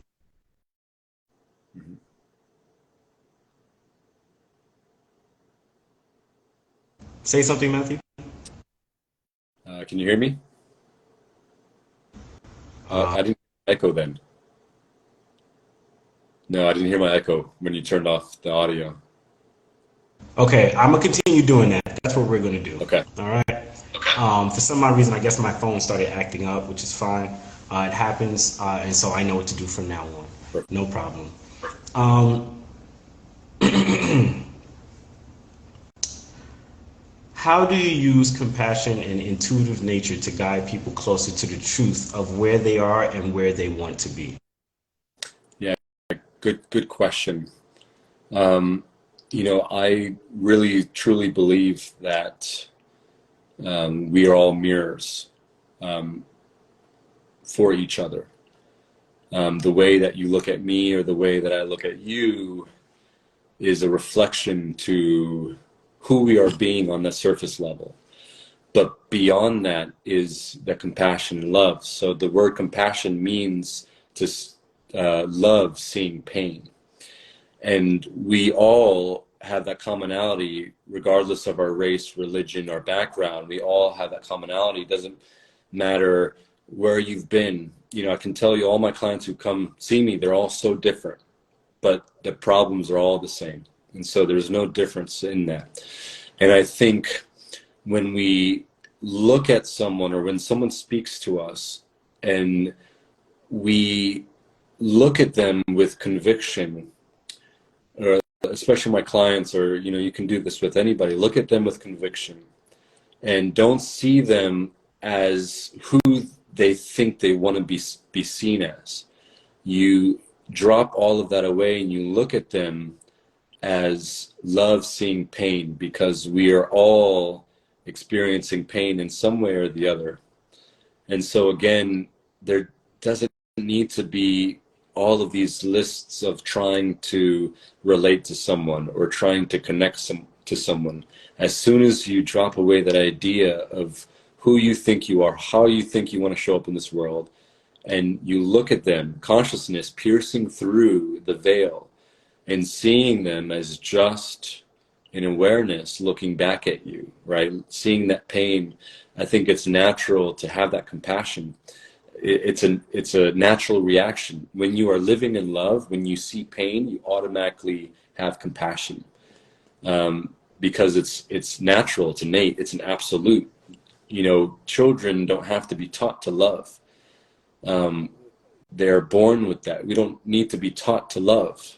We have no problem loving someone. We have no problem hugging, feeling those feelings. And I think we need to get back into that beginner mindset, that no mind, where we are looking at them without all those dualities of in, out, bad, good, white, black, whatever, and just look at them as they're an awareness who's experiencing something. I'm an awareness who's experiencing something. And I think it's just a natural thing, you know, and I think it's a practice. We have to practice this, you know, and I encourage everyone, you know, when you go to the store, when you talk to your friends, practice love and compassion. And all that is, we don't have to practice love and compassion itself. We have to practice not letting our mind get in the way, because love and compassion is already there. We just have to practice not getting the signal interrupted. I like the way you said we gotta practice not having the signal interrupted. That was really good. I do want to actually reverse this a little bit and go back to can you describe what meditation is in the different stages? Because I feel like that whole part was a lot of, you know, it was very choppy, and I feel like there's a lot that people can learn from that part itself too. Hmm. Yeah, so what I was saying before, the word meditation means to become familiar with. And so we have to ask that question, what or who are we becoming familiar with? And so there's a lot of different techniques. There's a lot of different modalities in meditation to help reach your goal. But all it is we're becoming familiar with the unconscious self. And so the meditation that I practice is of non-doing, or not meditating in that sense, not really using any technique. It's about dropping away the conditioned mind. And so it's about self-observation. And to answer your question, before, you know, I just did a 10-day silent meditation retreat. And the technique itself is called Vipassana. And Vipassana means to see things as they truly are. And so it's 10 days where you meditate from 4:30 a.m. till 9 p.m. at night in total seclusion, and without talking, no cell phone, no writing, no music. And what that does is it creates no escape for the conditioned mind. And it allows you to see and bubble up all of the things that are going on inside of you. And it's a practice of not reacting to that, to see them objectively, and naturally fall away. So it's a kind of intense, difficult technique to purify the mind. And so, yeah, that's to kind of answer your question. But there's a lot of different techniques for meditation. And what are the pros and cons of meditation? Yeah, so the pros of meditation is that it gives us a chance to see beyond the veil. It gives us a moment to start to see the true nature of ourself. The cons is that people get caught up in the word meditation and meditation itself, that they start creating an identity around it where, oh, I am this way to you know, because I meditate. And the common conception, consensus is that meditation is for relaxation, right? And my view on it, meditation is not about relaxation. It's about even going deeper than that and dropping away the duality of relaxation and anxiety or whatever. That's, again, all of those concepts are in that conditioned mind. So meditation for me is not about relaxing. It's not reality. It's yourself learning your unconscious or subconscious mind and seeing those patterns play out, and eventually, without reacting to them, they eventually will purify it and fall away, because we're not making those same choices again. We're observing them objectively, not looking at them as good or bad, not trying to get rid of them. And in the end, the goal is to see pain the same as pleasure. They're equanimous, they're the same. When we look at it in that way, we're never going to be seeking for pleasure and avoiding pain, because they're the same to us, because we realize these are just the sensations that are not taking away from consciousness or ourselves. Amazing, amazing explanation. Uh, can you give us a in-depth description of your time with the where you experienced 10 days of silent meditation, and what was the name of it again? You had brought it up earlier, but I just wanted to Uh, it's called Vipassana. And the word Vipassana. And the word vipassana means to see things as they truly are. And it's one of the most ancient techniques in meditation, founded by Gautama, the Buddha, they say. And it was the technique he used for liberation and enlightenment. And it's a very simple technique of, so I guess to answer your question, to go on, I was there for 10 days, and it's a silent meditation retreat. So you can't talk, you can't look at anybody, you can't guess, use your hands. You can't. And so, and you meditate from 4:30 a.m. till 9 p.m. at night, with some small, eating breaks, and you have a break for lunch, like an hour, but it's nonstop meditation. And so the first 3 days, for 10 hours a day, what you would do is focus just on the breath going in and out, and feeling the sensation that it feels at the tiniest little level. And what that does is it sharpens the mind, and allows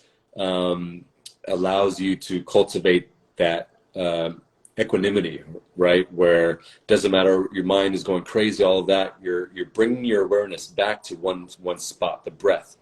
And we allow that just to naturally happen. So we practice that, and the reason for that is it concentrates and it focuses, it sharpens the mind. On day 4, you start the Vipassana meditation, which is self-observation. So what you do is all you do is focus on the subtle and the gross sensations in your body, starting from the top of your head, and you move down throughout your whole body, and then you repeat that. You move down from head to toe, then toes to head, and you do that. And we would be sitting there nonstop for up to 2 hours at a time. And when that happens, when you don't have your phone or TV or distractions, you're left with the prison of your mind. And so there's no one there to help you. There's no one there to distract you. There's nothing. And so what happens is the old patterns of your mind start to bubble up from the deepest surfaces. And the practice is seeing all of that and not reacting, and letting that fall into the background, and just focusing on the sensation. Because the philosophy behind it is that everything that we experience comes down to thought and sensation. And the mind is what confabulates it into this whole different story. When you think about anxiety, right, when you let go of the mind, all it is just a little sensation in your stomach, right? It's the mind that makes it this huge big thing, because we create stories around it.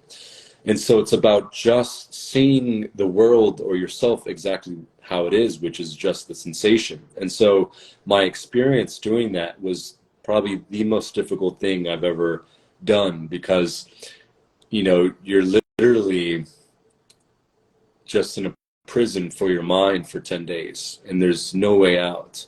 You get backed into a corner, and it forces you to see the truth of who you are. And there's a lot of ugliness. At times I thought I was going crazy. I was craving for all sorts of worldly things. All of those are just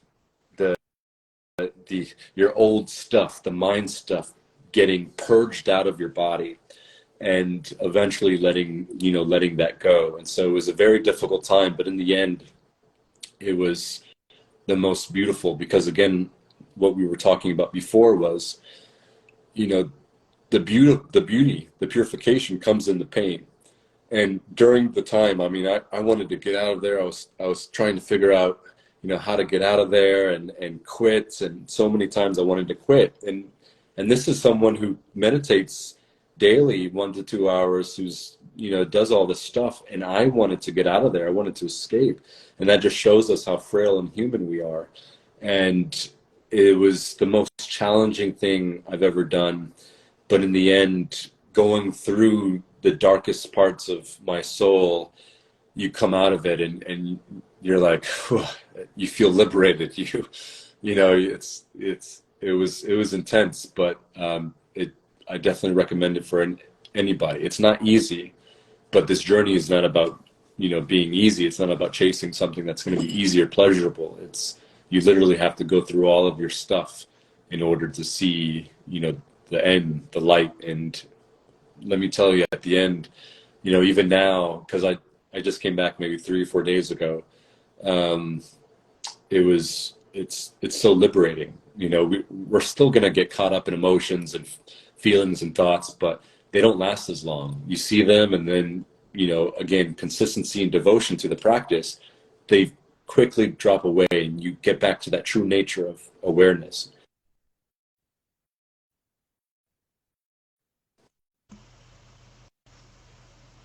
Hold on.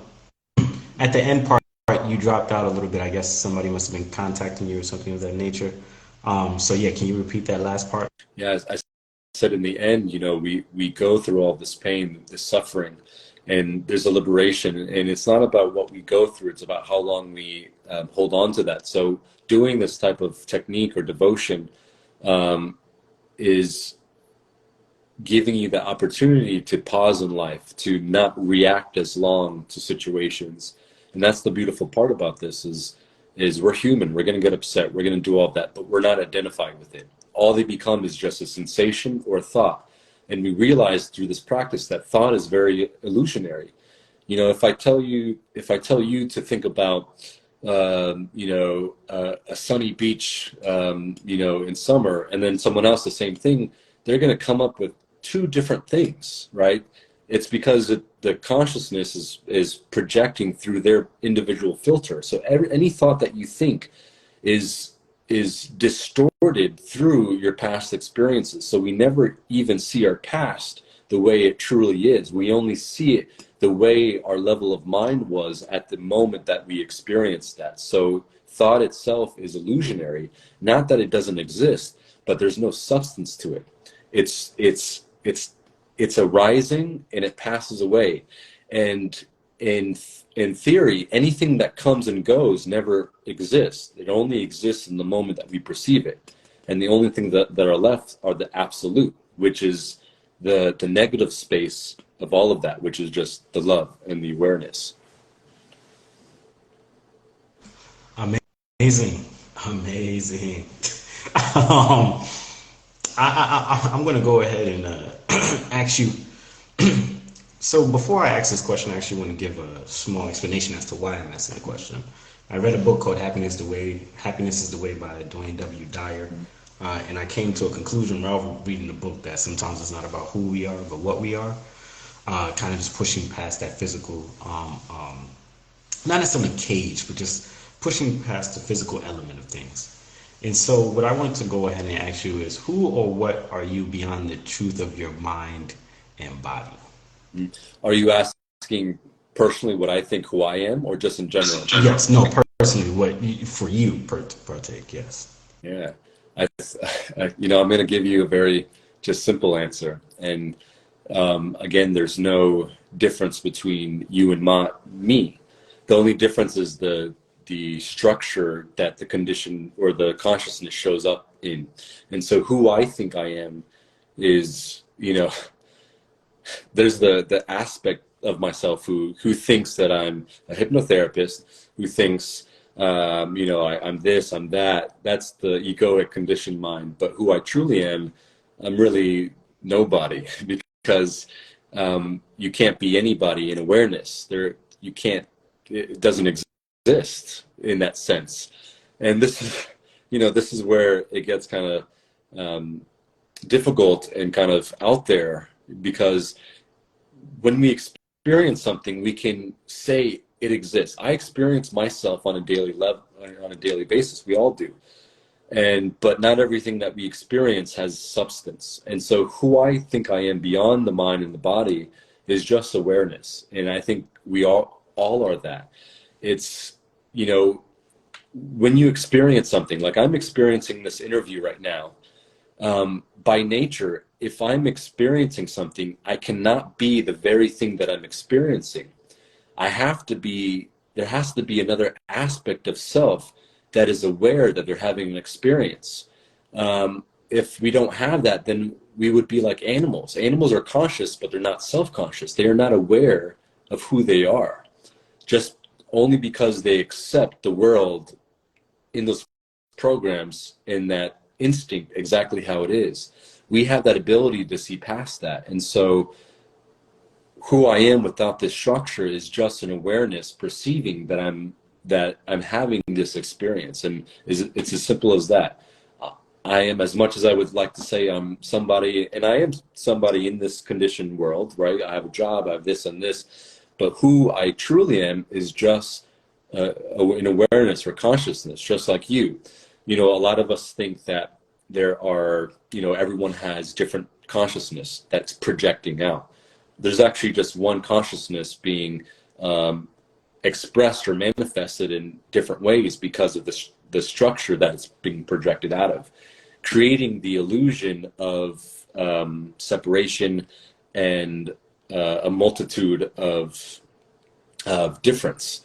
But in the end, like I said, what I've learned from my practice and my clients, it doesn't matter where they come from, who they are. At the very end, the healing is the same, the issues are the same, and it's all just about returning back to that natural state, dropping away fear, guilt. You know, all the problems that we have is from this and from this. We have to drop this away. You know, we can't use, you know, Einstein said we can't use the same mind that created the problem to fix the problem. We can't use this. We have to drop this away and use awareness, our consciousness, to create any type of change in ourselves. Extremely well said. I'm gonna ask this question and go use. But what advice do you have for someone who is seeking the truth of who they are? Yeah, that's a great question. My advice is to not give up. You know, like I said this before, it's not an easy path. It's not for everyone. And they have a saying that you should not seek liberation or freedom unless you seek it like someone's hair is on fire seeks a pond. You have to want it. You have to, you know, keep searching in that sense. But I can tell you now, nothing outside of you is going to give you those answers. No book, no YouTube video, no Instagram reel. It has to be experienced yourself, and you have to observe yourself at the deepest level, so intimately, that you start befriending, you know, all of your pain. And when that happens, you know, that's my advice. If you really want to know who you truly are, I can't tell you who you are. Nobody can tell you who you are. You have to come up with that conclusion yourself. And it's not anything that can be added to you or taken away. It's just remembering or going back to that natural state. If that makes sense.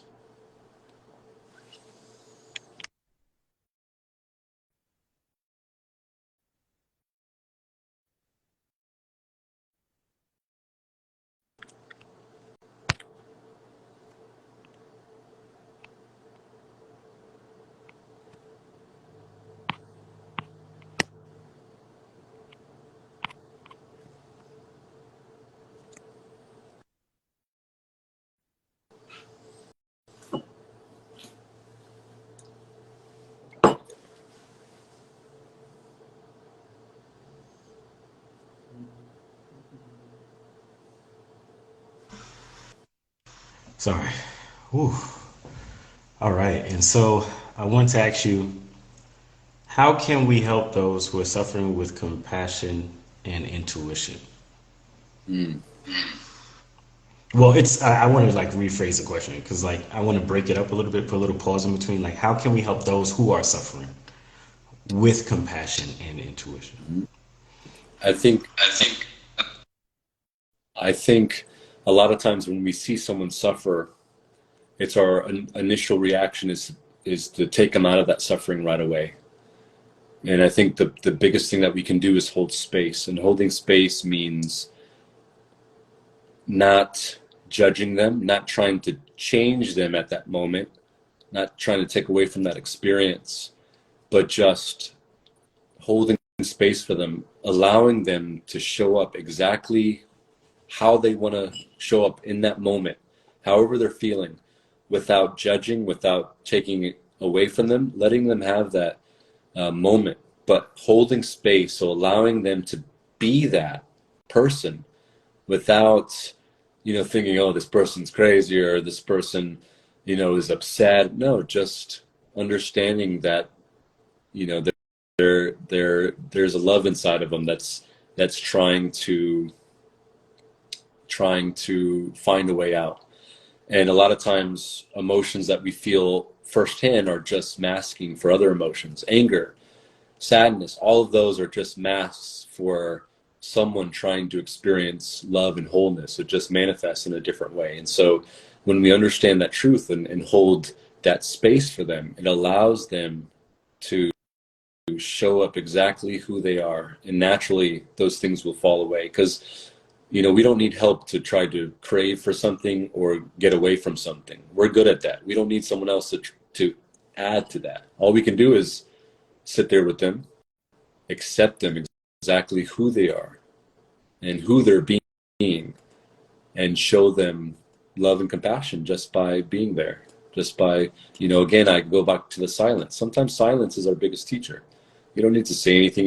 You don't need to do anything. Just sometimes being present and reflecting back exactly who they are. Reflection is a big thing. Someone's really angry, right? Reflect back to them. Wow, I can see that you're really angry right now, right? Validating in that sense, not trying to, oh, don't be angry, or, anger's not good, or, try to think about something happy, get away from your anger. Let them feel that. And there's no problem with that. Eventually it's gonna fall away, but they have to experience that. And, it's natural. We want to distract them and do that, which is good, but all we're doing is aiding them for suppression, and it's going to come back later. And if we want long-term results, we need to go through a little bit of pain, and allowing our friends and family or whoever to have that, but just supporting them, knowing it's okay to be exactly who you are right now. Be angry, be upset, be sad. It's okay. I'm here. That's it. Amazing. I think everybody needs to hear that. We do live in an age where I believe that sometimes people practice blind optimism, which leads to suppression. And outside of that, also, we're told not to feel all of our feelings in a very indirect way. Don't feel mad. Always be happy. Always be happy. But it's impossible to always have a positive mindset when you're experiencing so many things. You need to feel those feelings as part of your journey. As a human, So, I agree. which leads me. I want to say my phone, it's at 3%. So there's a few more questions. Maybe I could plug it in, or. Okay. Perfect. What does being human mean to you? Yeah. Like that question. So what it means to be human is to find the truth, and we ask ourselves, what is this truth? What is the truth? And to be human is to be students of life. And that's generally what I think human means, is we have to be students through the truth.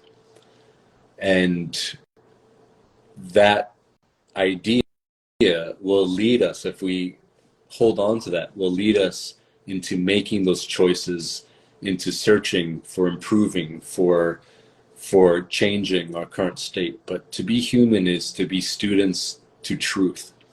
And what truth is, in the very end, is there's nothing outside of you that can give you what you want. There's nobody, there's no job. You have to have that experience. And to be human is that dualistic state where we have experiences with our body, our thoughts, our mind, but we have to get to a point where those things we don't identify with so much that it destroys our peace inside. Being human is the ability to experience life at the fullest, even more so, knowing that any of those things that happens to us, regardless if it's good or bad, can never change who we really are. We want to remain in that still point, the absolute, the center of the hurricane, where it doesn't matter what's happening in our outside world, that we are balanced, consistent, aware, and equanimous with all. And so that's what human is being able to experience the full spectrum of emotion fully, completely, intimately, but without letting yourself getting identified with it and taking it as a story. And now you are creating a way of being or habits from this. And that's as simply as being human for me. I wanted to say amazing interview. Amazing interview. Great. Of course, we've had hiccups, but we fought through it. And this turned out to be a great return interview. I loved it. Loved it. Wow. Is there anything else that you would like to say to the audience regarding your wellness center in Orlando, or where they could find you on different platforms? Or please let them know, for sure. You can find me on Instagram, Matthew_Langford_hypnotherapy. I'm on Facebook, Matthew Langford. I work out of this holistic collaborative in Orlando on Mark Street. But what I really want to say is just I'm honored to be here, and also is that there's no difference between me or anybody that's listening. Everything that I just told you is not because, it's not because I am anything or I have anything that you guys don't have or anything. We're all just human, and it's like what this platform is about. We all have stories. And, I just encourage everyone just, leaving this interview, ask yourself this question: what would love do? Go out today after this, to your friends, to your family. The greatest gift that you can give, or take away from this is just where and how can I show love and compassion? And when you have those moments that you want to react and get angry, get upset, remember, in the silence, that's when the truth is revealed to you. Be silent and know. Observe yourself. And I'm telling you, when you do this, this is the simple message. When you do this, you'll see your life start to change. And I've seen it with others.